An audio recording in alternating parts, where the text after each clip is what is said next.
Hello साथीहरु र यो ठाउँमा चाहिँ यो भिरमा चाहिँ मैले एउटा डोर ल्याएर थापेको थिएँ। अघि आएर हेर्दा चाहिँ त्यसमा मौरी आएछ र त्यो हेर्नु जाँदैछु। त्यो ल्याएर अब घरमा लगेर राख्नुपर्ने हुन्छ।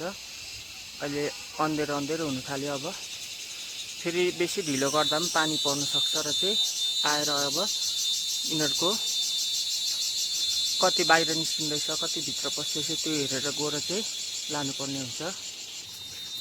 बाटो चाहिँ यस्तो छ, निकै अप्ठ्यारो छ र यो ओरालमा चाहिँ मैले यहाँनिर राखेको थिएँ।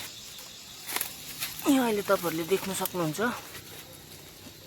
मौरी आएको छ। यसमा डोर सानो छ र यो चल्दै रहेछ अझै पनि। यो सानो गोला होला सायद, डोर पनि सानो छ।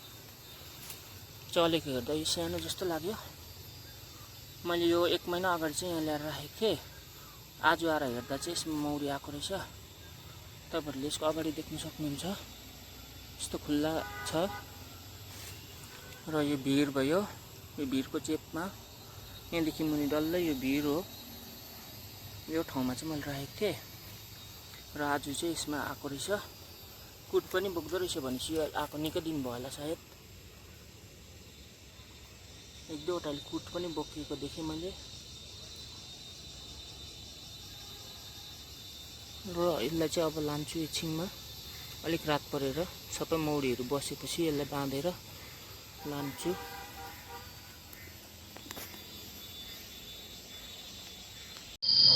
अब त्यो डोर लिनु आएको रात परेर। अब चाहिँ अँधेरोमा यसलाई लान्छु, लगेर घरमा सेट गर्छु। यहाँ मैले बोक्ने डोरी अस्ति नै लगाइराखेको थिएँ।